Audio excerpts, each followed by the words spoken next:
Competitive exam अब होगा आसान Ravi's English and maths academy के साथ। हेलो एवरीवन, कैसे हो मेरे चैंपियंस। हमारे डीआई सीरीज का आज डे 3 है। अभी तक हमने दो तरह के डीआई को सीख लिया है, टेबल डीआई और बार ग्राफ डीआई। जो बच्चे उन वीडियोस को नहीं देखे हैं जाकर उन वीडियोस को जरूर देखें। आज हम सीखने वाले हैं पाई चार्ट डीआई।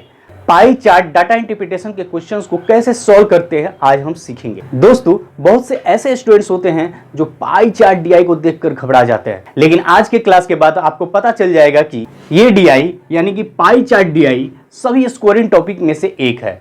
आप किसी भी कॉम्पिटिटिव एग्जाम की तैयारी कर रहे हैं, हर कॉम्पिटिटिव एग्जाम में डीआई से लगभग क्वेश्चन बनकर आते हैं। लेकिन यदि आप बैंक के एग्जाम की तैयारी करते हैं तो बैंक के एग्जाम में डीआई से लगभग 10 क्वेश्चन आते हैं, और ये 10 क्वेश्चन एक ही डीआई बेस पे नहीं होता है।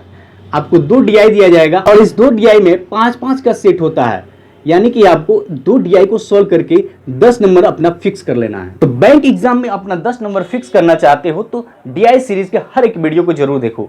ये डीआई सीरीज का डे 3 है। 100 डेज का सीरीज को सॉल्व करने के बाद आप किसी भी बैंक एग्जाम में किसी भी डीआई क्वेश्चन को बहुत ही आसानी से सॉल्व कर सकते हैं। आज हम सीखेंगे पाई चार्ट को रीड कैसे करते हैं, परसेंटेज वाले क्वेश्चन को फास्ट सॉल्व कैसे करते हैं, और एग्जाम में डीआई के क्वेश्चंस को, डाटा इंटरप्रिटेशन के क्वेश्चंस को सॉल्व करने के दौरान मिस्टेक्स से कैसे बचें, इन सभी चीजों को आज सीखेंगे। तो जल्दी से वीडियो को लाइक करें और देखते हैं आज की क्लास का pie chart DI. How to solve pie chart DI. Pie chart DI table DI और बार ग्राफ डीआई से थोड़ा सा अलग है। यहाँ एक पाई चार्ट को दिखाया गया है। किसी आदमी का जो इनकम होता है वो अपने इनकम को कैसे खर्च करता है, कितना खर्च करता है, कितना बचाता है, यहाँ पर दिखाया गया है। जैसे कि जितना भी इनकम होता है उसका 25% किराए पर खर्च करता है, 10% परिवहन पर खर्च करता है, 30% भोजन पर खर्च करता है, 20% शिक्षा पर खर्च करता है, तो बचाता कितना है? 15% वो बचत करता है। किसी भी डाटा को हम पाई चार्ट के द्वारा डिफरेंट तरीके से दिखा सकते हैं। हम परसेंटेज के थ्रू भी दिखा सकते हैं, डिग्री के थ्रू भी दिखा सकते हैं, वैल्यू के भी थ्रू दिखा सकते हैं, लेकिन तीनों के क्वेश्चन को सॉल्व करने का तरीका अलग अलग होगा। यही एक चीज है जो पाई चार्ट को सभी डीआई से अलग करता है। इस क्वेश्चन में गिवन है कि आय है 20,000 रुपया, और इस 20,000 आय को ये अलग अलग तरीके से खर्च करता है, उसमें से कुछ रुपया बचाता है। इस डाटा में मेनली ये किया गया है कि इस आय के खर्च को और बचत को दर्शाया गया है इस पाई चार्ट के द्वारा, और यहाँ पाई चार्ट को परसेंटेज में दिखाया गया। और यहाँ पूरे सर्कल का वैल्यू कितना होगा? 20,000 रुपया।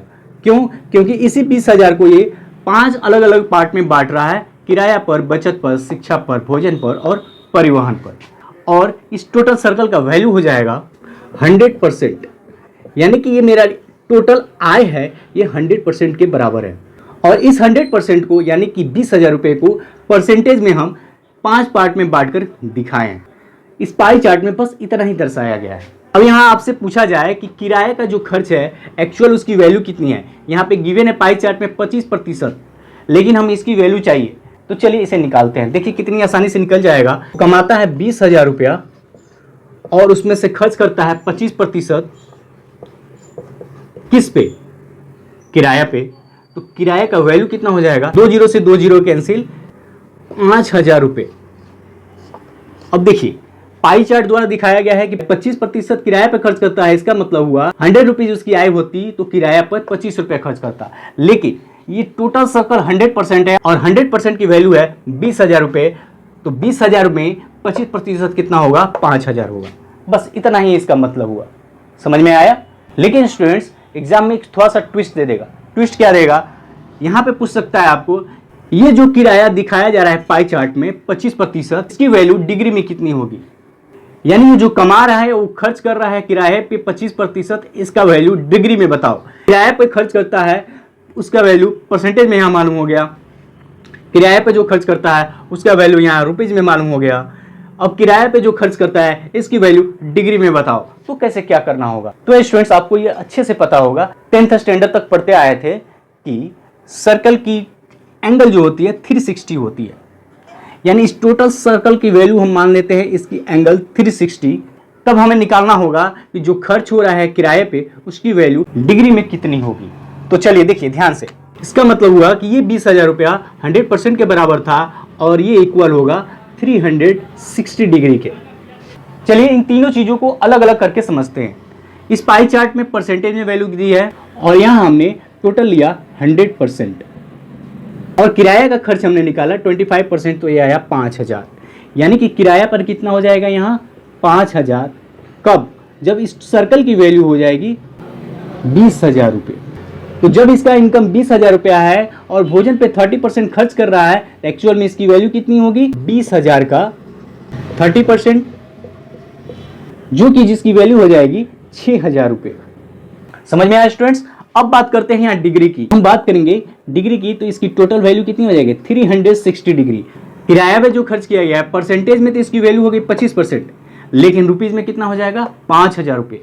तो क्वेश्चन में जब पूछा जाए कि किराया पे जो खर्च हुआ है उस खर्च को आप डिग्री में दिखाएं, तो कैसे दिखाएंगे? तो यहाँ पे हम लेंगे टोटल 360 डिग्री और इसका परसेंटेज निकालेंगे 25%। 25% जब हम इसका निकालेंगे तो यहाँ हो जाएगा ये 1/4 और ये हो जाएगा 90। यानी किराए पे जो खर्च हुआ है उसकी एक रुपीज में वैल्यू हो गई 5,000 रुपये और डिग्री में इसकी वैल्यू हो जाएगी 90 डिग्री। समझ में आया? चलिए एक और क्वेश्चन को देखते हैं। जो मेरा आय हुआ है उसमें हमने भोजन पे 30% खर्च किया है और इसकी वैल्यू है परसेंटेज में 30, लेकिन एक्चुअल इसकी वैल्यू है रुपीज में 6,000 रुपये। लेकिन जब हमें बताना हो डिग्री में क्या होगा तो कैसे निकालेंगे?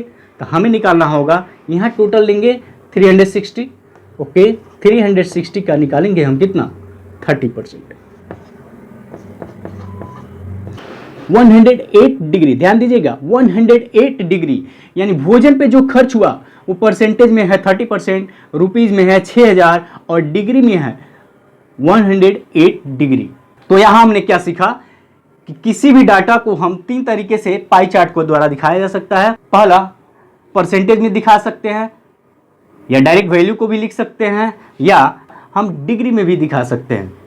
तो चलिए देखते हैं एग्जाम में कैसे क्वेश्चन बनकर आते हैं और उसे कैसे हम फास्ट सॉल्व करेंगे। बैंक एग्जाम डीआई सीरीज का आज डे 3 है। डे 3 में हम सीख रहे हैं पाई चार्ट से कैसे क्वेश्चन एग्जाम में बनकर आते हैं। चलिए क्वेश्चंस को ध्यान से देखिए।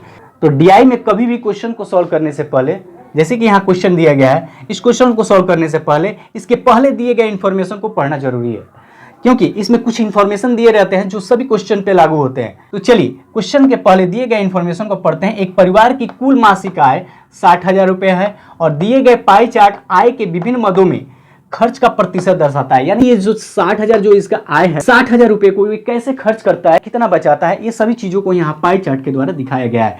और ये जो भी दिखाया गया है ये रुपीज में नहीं है, ये डिग्री में नहीं है, ये है परसेंटेज में। ओके स्टूडेंट्स, यानी यहाँ हम लेंगे इस पूरे सर्कल को 100%।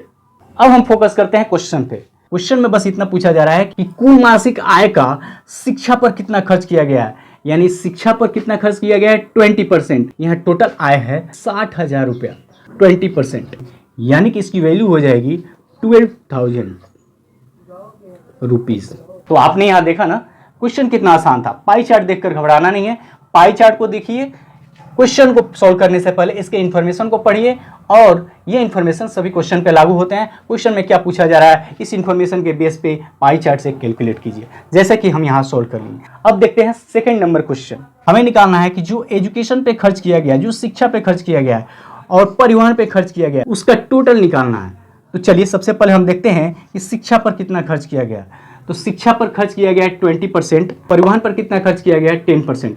अब दोस्तों यहाँ ध्यान से देखिएगा, बहुत से स्टूडेंट्स होंगे क्या कि अब यहाँ शिक्षा पे जो 20% है इसकी वैल्यू कैलकुलेशन अलग करेंगे, परिवहन पे जो खर्च किया गया है 10% है इसका कैलकुलेशन, इसका वैल्यू अलग से निकालेंगे और उसके बाद जोड़ेंगे। ऐसा आप कभी एग्जाम में मत कीजिएगा, आपका टाइम किल होगा। आप क्या करें, यहाँ पूछा गया है शिक्षा पर कितना खर्च हुआ, परिवहन पे कितना खर्च हुआ, इन दोनों की परसेंटेज वैल्यू को ऐड कर लें और डायरेक्ट वहाँ से परसेंटेज निकाल लें। शिक्षा पे हुआ खर्च कितना 20%, ओके। परिवहन पे कितना हुआ 10%, ओके। यानी टोटल 30% खर्च हुआ है और ये टोटल 30% किसका निकालना है, तो हमें निकालना है आय का। आय कितना है 60,000, 30%। यहाँ इसकी वैल्यू हो जाएगी 6×3 = 18,000। यानी वो शिक्षा और परिवहन पे टोटल मिलाकर कितना खर्च करता है 18,000 रुपया। तो स्टूडेंट्स कितनी आसानी से हमने पाई चार्ट के 2 क्वेश्चन को सोल्व कर लिया। आप जितना ही डीआई क्वेश्चंस के सेट को सोल्व करेंगे आपका कंसेप्ट उतना ही क्लियर होता जाएगा और आपका एक पर्सनल शॉर्टकट क्रिएट होता जाएगा। तो चलिए देखते हैं नेक्स्ट क्वेश्चन, क्वेश्चन नंबर 3। किराया पर किया गया व्यय बचत से कितना अधिक है? तो स्टूडेंट्स, यदि आज का वीडियो पसंद आया हो तो अपने दोस्तों के साथ शेयर करें और डीआई सीरीज का नेक्स्ट पार्ट देखने के लिए हमारे चैनल को सब्सक्राइब करें। Thanks for watching.